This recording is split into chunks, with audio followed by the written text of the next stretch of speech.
오늘은 노를 격동하면 다툼이 나느니라 그랬습니다. 노라는 제목으로 말씀을 드립니다. 첫 번째는 버터를 만드는 방법이 있어요. 버터를 만들고 또 치즈를 만드는 방법이 있습니다.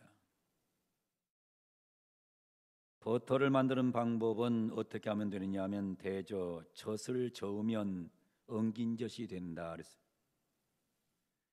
NASB 영어 성경 뉴 아메리칸 스탠다드 버전이라는 이 성경을 보면 이렇게 번역하고 있습니다. For the tuning of milk produce butter 이렇게 되어 있습니다.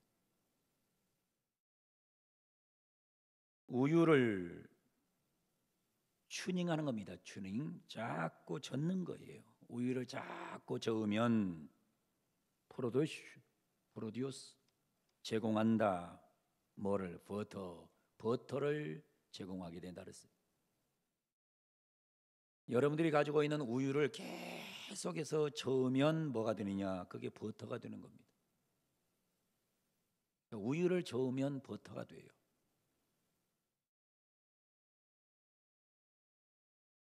여러분들이 혹시 버터를 만들어 가지고 먹고 싶은 마음이 따르면 우유를 사다가 통에 넣고 계속 저어보세요.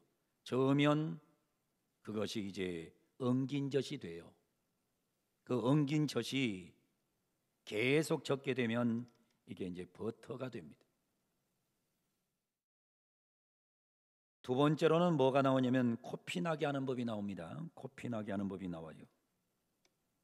영어 성경에 나옵니다. Breathing the nose, bring pulse blood. 코를 자꾸 괴롭히면 코피는 나오는 겁니다. 프레싱 하는 거예요. 코를 자꾸 프레싱 하는 겁니다. 코를 자꾸 프레싱 한다. 코를 비틀든지 코를 때리든지 코를 자꾸 후비든지 그러면 뭐냐? 코피는 나게 되어 있는 겁니다.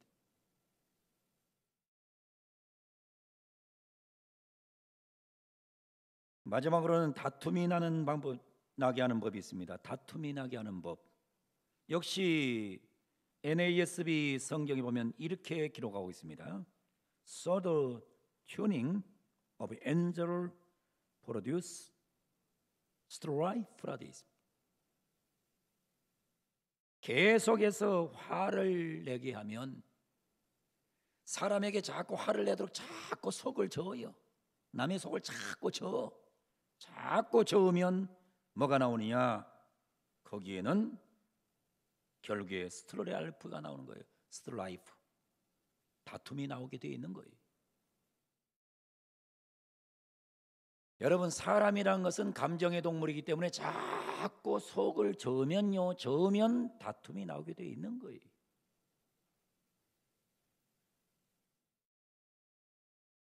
이 성경은 32절과 밀접한 관련이 있습니다. 32절과 굉장히 밀접한 관련이 있는데 제가 시간 관계상 지난주에 32절 말씀드렸는데 만일 내가 미련하여 스스로 높은 채 하였거나 혹 악한 일을 도모하였거든 내 손으로 입을 막으라 그랬습니다. 계속 화나게 만드는 방법이 여기에 성경에 나와요. 다른 사람을 계속 화나게 하는 법이 있어요. 화나게 해가지고 노를 발산해가지고 결국에 다툼을 일으키려면 첫 번째는 미련하면 됩니다. 미련하면 된다 그랬어요. 만일 내가 미련하면 되는 겁니다. 그래서 항상 미련한 사람은 자꾸 남의 속을 젓는 겁니다. 남의 속을 저어요. 그러면 뭐가 나느냐? 다툼이 나는 거예요. 그래서 사람 중에 제일 질이 나쁜 사람이 누구냐면 미련한 사람이에요.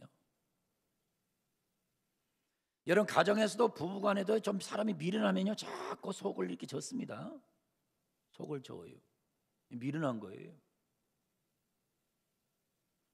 부부간에도 자꾸 속을 젓습니다. 자꾸 젓습니다. 속을 저어요. 부모 자식 간에도 속을 저어요. 교회에서도 다른 사람의 속을 자꾸 줬습니다. 자꾸 줘요. 직장 생활하면서 남의 속을 자꾸 줬습니다. 자꾸 줘요. 자꾸 튜닝해요. 그러면 화가 나게 돼 있는 거예요. 근데 그런 자는 어떤 자느냐? 미련한 자예요.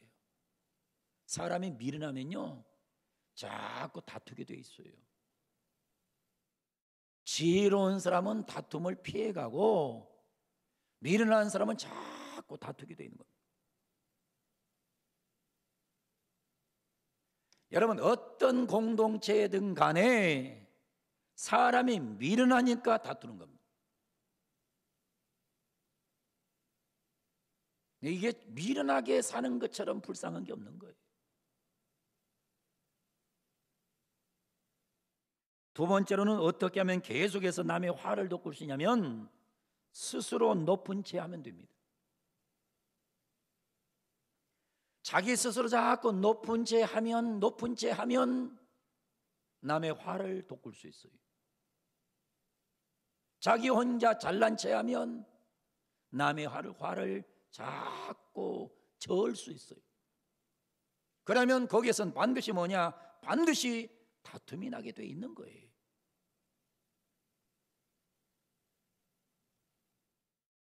세 번째는 악한 일을 도모하면 됩니다. 다른 사람의 속을 자꾸 튜닝하려고 하면, 못된 일을 도모하면 다른 사람의 속은 뒤집어 놓을 수 있는 거예요.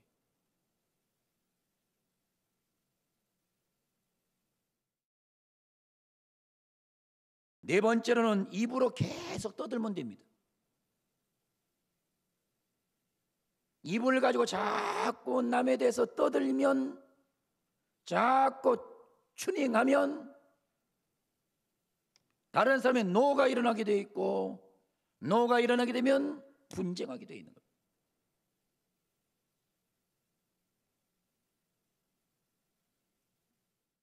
춘추전국 시대에 초장왕이라는 왕이 있었습니다. 초장왕이 투월초에 반란을 진압하고 축하연을 베풀고 그 애첩 허위에게 공을 세운 장수들에게 축하주를 따라주고 있었어요. 그런데 갑자기 광풍이 불어가지고 촛불이 꺼집니다.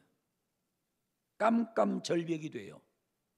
근데 누군가가 초장왕의 애첩인 허위를 그 깜깜한 중에 깨안게 돼요. 아마 이 여인에 대한, 이 허위라는 여자에 대한 흑심을 품고 있던 사람이 그 자리에 장군 중에 있었던 거예요.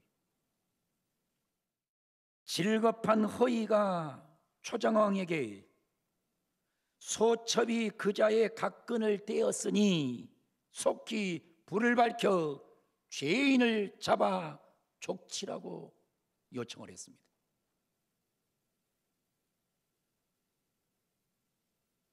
그때 초장왕은 불을 밝히지 말라,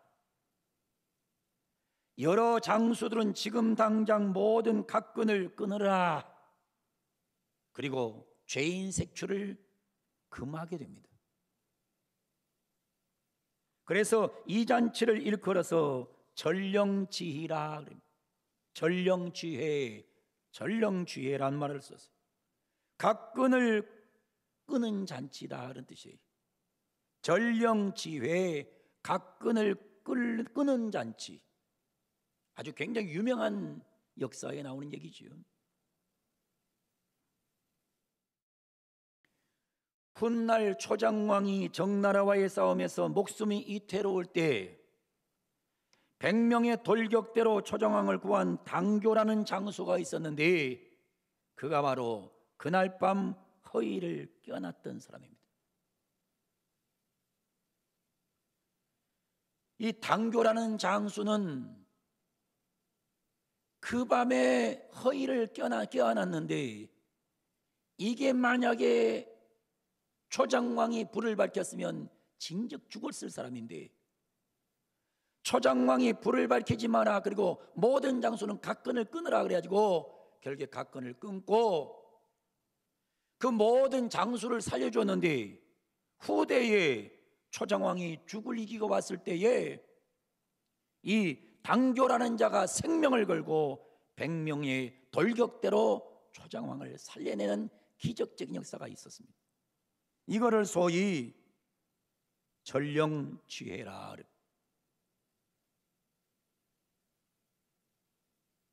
무슨 얘기를 하고 있는 겁니까? 사람이라는 것은 항상 뭐냐면요, 자기 노를 다스릴 줄 알아야 언젠가는 새로운 기회를 볼 수 있는 거예요. 만약에 초장왕이 그날 저녁에 어느 놈이 내 여자를 안 하느냐 죽여라 했다면 후대의 적나라의 싸움에서 초장왕은 그걸로 인생이 끝났을 거예요. 그러나 사람이 이 소위 마음의 노를 다스릴 줄 알므로 인해서 새로운 역사를 쓰는, 개인도 살고 나라도 살리는 그런 획기적인 사건이 일어난 겁니다. 인간의 모든 문제의 원인을 몇 가지로 제가 정리해 보겠는데, 첫째는 욕심 때문에 문제가 일어난 겁니다. 인간의 모든 문제의 원인은 욕심입니다. 욕심은 항상 갈등과 다툼을 제공합니다. 어떤 아주머니가 공원을 산책하고 있었습니다. 맞은편에서 자기 앞집에 사는 두 형제가 사이좋게 걸어오고 있었습니다. 아이들은 그를 알아보고는 다가가서 공손히 인사를 합니다. 그런 아이들의 모습을 보면서 이 아주머니는 아주 기특하게 생각했어요. 때마침 그에게 자두 3개가 있었어요. 그것을 동생인 아이에게 주면서 형과 사이좋게 나눠 먹어라. 아이들은 고맙다고 인사를 하면서 그것을 받아들었어요. 아주머니가 가고 난 뒤에 동생은 형에게 말합니다. 자두는 아주머니가 내게 주신 거니까 형은 1개만 먹어. 내가 2개를 먹을 거야. 그러니까 형이 가만히 있을 리가 없어요. 아니야, 내가 형인데 자식아, 2개를 내가 먹고 내가 1개 먹어야지. 그러면서 사이좋던 아이들 둘이 싸움이 붙었어. 무슨 얘기인지 알아요? 욕심이 있는 곳에는 항상 거기에는 다툼이 있고 거기에 불행이 시작되는 겁니다. 욕심 부리지 말고 하나님이 내게 주신 것으로 만족하며 살아가는 은혜가 있기를 주 이름으로 축원합니다. 인간은 욕심을 부려서 망하는 거예요. 난 그래서 항상 욕심 부린 사람들을 굉장히 싫어해요. 자꾸 욕심을 부려요. 막 그냥 하나라도 더 긁어 먹으려고. 여러분, 그 불쌍해지는 거예요.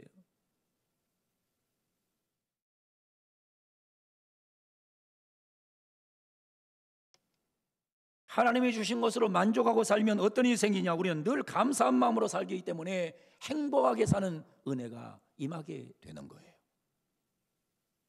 여러분, 하나님 주신 대로 만족하면서 살아서 여러분의 삶이 항상 감사로 채워지고 항상 행복하기를 주 이름으로 축원합니다. 우리가 만족하며 살아야 돼. 욕심 부리면 안 돼. 인간의 모든 문제의 원인은 욕심 때문에 생기는 거예요. 두 번째로 정리하면 인간의 문제는 교만이 문제입니다. 교만이 문제입니다. 잠언서 13장 10절은 이렇게 말을 해요. 교만에서는 다툼만 일어날 뿐이라 권면을 듣는 자는 지혜가 있느니라. 교만하면 다툼이 일어나는 거예요. 여러분, 항상 보세요. 잘났다는 사람이 싸우지 못났다는 사람은 싸우지 않아요. 자꾸 자기가 잘났다고 생각하니까 싸우는 거예요.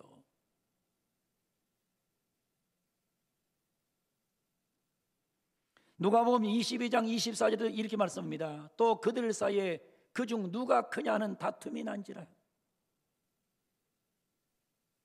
교만은 하나님과 원수가 됩니다. 하나님께 가장 싫어하는 것 중에 하나가 교만입니다. 사람과의 원수는 해결의 길이 있어도 하나님과의 단절은 모든 것을 잃어버리게 됩니다. 그래서 하나님은 교만한 자는 어느 땐가는 반드시 버리게 되어 있습니다. 교만은 관계를 해쳐버립니다. 여러분, 맑은 물이 있어요. 깨끗한 물이 있어요. 거기 잉크 한 방울만 딱 떨어뜨리면 물은 다, 맑은 물은 다 변질되게 되어 있어요. 맑은 영혼에, 맑은 마음에 교만이라는 잉크를 하나 딱 떨어뜨린 순간에 인간은 버리게 되어 있어요.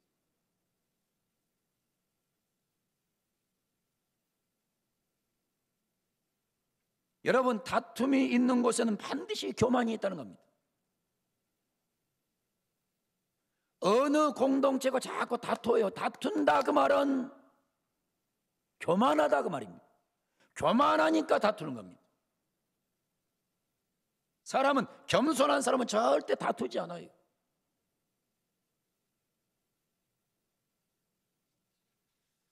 그래서 잠언서 22장 10절은 이렇게 말씀을 해요. 거만한 자를 쫓아내면 다툼이 쉬고 싸움과 수욕이 그치느니라. 교만한 자를 쫓아내면 다툼이 쉰다는 거예요. 여러분은 신앙사람에 자꾸 교만한 자의 입장에 서면 안 돼요.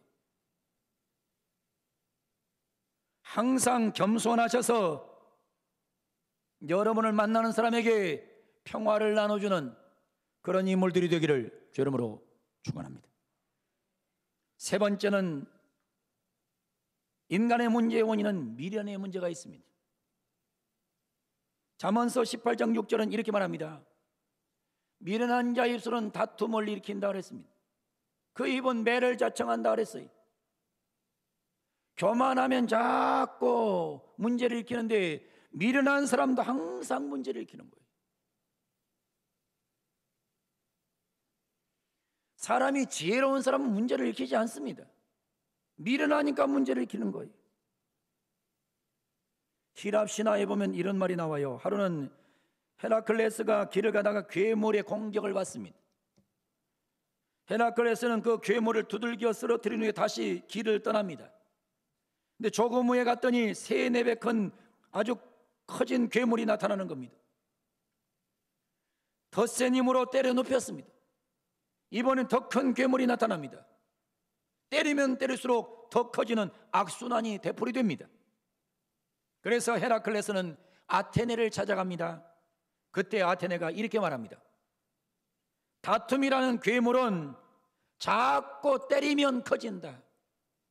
근데 이 다툼이란 괴물은 가만히 놔두면 작아진다.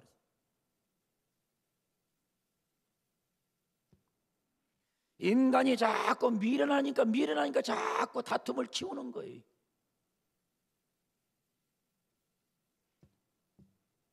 여러분, 지금 미국하고 러시아하고 지금 굉장히 뭐 아주 옥신각신하고 있어요. 근데 사실은 이거는 아마 제가 보기엔 키우진 않을 거예요. 미국과 중국이 지금 옥신각신하고 있어요. 그런데 물론 이것도 키우진 않을 거예요.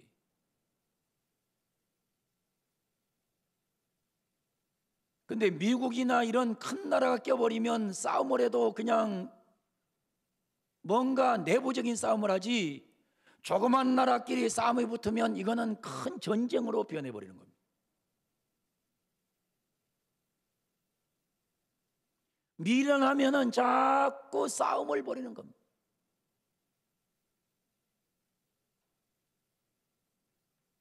네 번째는 미움이 문제입니다. 잠언서 10장 12절에 보면 이렇게 나와요. 미움은 다툼을 일으켜도 사랑은 모든 허물을 가리느니라 그랬습니다. 항상 미움은 다툼을 일으켜요. 사랑은 모든 허물을 가려요. 미움을 통해서 다툼을 일으키는 그런 삶을 살지 말고 사랑함으로 남의 허물을 잘 덮어줌으로 인해서 다른 사람을 노하게 만들지 말고 그 속에서 다툼이 일어나지 않는 평화로운 세상을 우리는 만들어 가야 되는 겁니다. 나라의 지도자도 싸움판을 벌리겠다는 사람들은 세우면 안 되는 거예요. 성질이 더러우면 싸움판을 벌릴 수 있어요.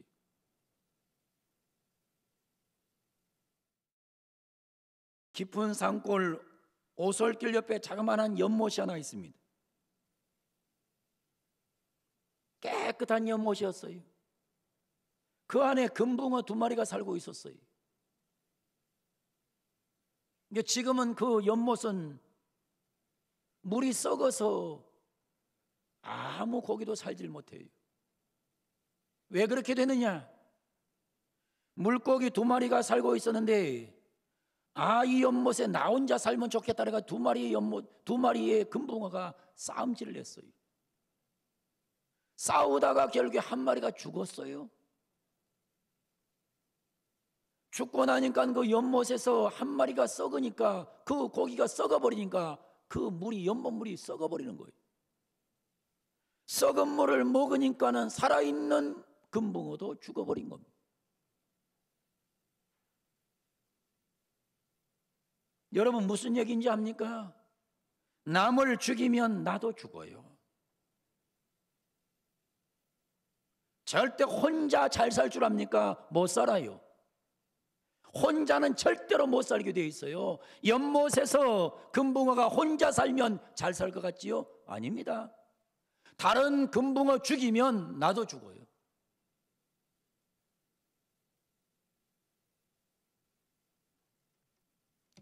여러분은 이 원리를 잘 기억하셔야 됩니다.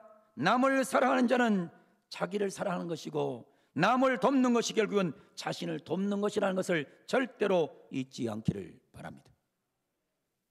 남을 살려야 내가 사는 거예요. 이거를 소위 일컬어서 뭐라 그러냐? 호모 심비우스라고 하는 겁니다. 공생해야 되는 겁니다.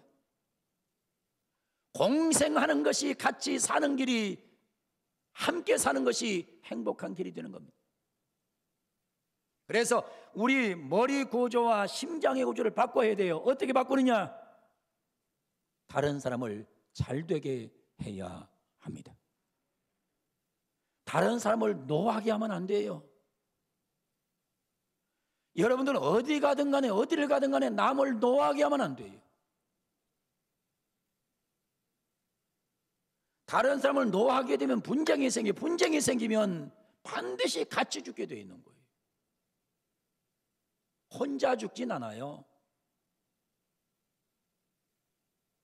그래서 오늘 성경을 본문으로 들어가서 결론을 맺으면 젖을 저으면 버터가 되고 코를 비틀면 피가 나는 것처럼 다른 사람이 노를 격동하면 다툼이 나오게 되어 있는 겁니다. 우리 성도들은 절대로 어리석은 자 되지 말고 지혜로운 자가 되어서 남의 노를 격동시키는 그런 삶을 살지 않기를 주 이름으로 축원합니다. 다른 사람을 잘 되게 만들기를 원합니다. 다른 사람을 잘 되게 만들기를 원하면 아멘.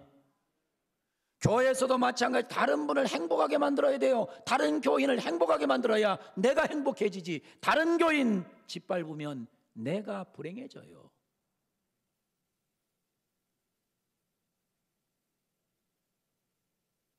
여러분 나라에 마찬가지예요. 다른 사람 짓밟으면 나도 짓밟히게 돼 있는 거예요. 그래서 우리는 항상 이 말씀을 기억하면서 하나님 주신 말씀을 잘 기억하고 여러분은 다른 사람을 격노함으로 인해서 노하게 함으로 해서 다툼을 일으키지 말고 다른 사람을 도와주고 다른 사람을 사랑함으로 그 속에 놀라운 평화의 꽃이 피게 만드는 그런 성도로 살아가기를 주 이름으로 축원합니다. 그래서 가정을 살리기를 원합니다. 교회를 살리기를 원합니다. 회사를 살려내기를 원합니다. 우리 교회를 살리고 이 민족을 살리는 은혜가 있어야 될 줄로 믿습니다. 주신 말씀 잘 들으시고 아름다운 실천의 사역을 잘 감당하는 복된 우리 모든 성도들 되기를 주 이름으로 축원합니다. 따라하고 기도하겠습니다. 따라합니다. 젖을 저으면 버터가 되고 코를 비틀면 피가 나오고 노를 격동하면 다툼이 나느니라. 이런 사람은 어리석은 사람이에요. 여러분, 어리석게 살지 않기를 원합니다. 지혜롭게 살아가는 우리 모든 성도들 다 되기를 예수님의 이름으로 간절히 축원을 드립니다.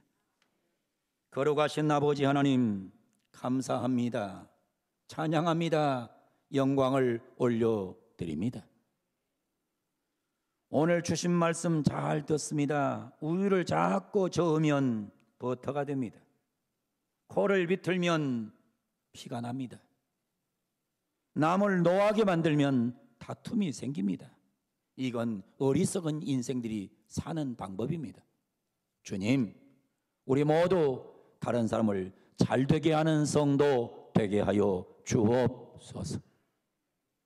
가정에서 서로 잘되는 삶을 사는 가정 되게 하여 주옵소서. 교회에서 다른 사람을 사랑하고 섬기고 행복하게 만들게 하여 주시옵소서.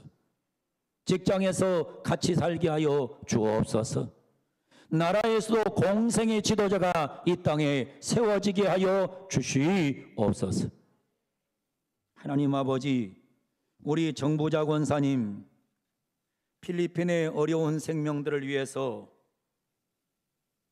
불쌍한 생명들을 위해서 오늘 30만 원 쌀 나누기 헌금 드립니다. 하나님, 이 헌금이 필리핀 땅에 전달되어 불쌍한 영혼들이 살아나는데 아름다운 역사를 이루는 귀한 물질 되게 하여 주시옵소서. 하나님 아버지, 우리 모두 다른 삶도 살리고 다른 나라도 살리고 다른 영혼도 살리는 그런 소위 호모 심비우스한 성도들 되게 하여 주시옵소서. 예수님의 이름으로 기도하옵나이다. 아멘.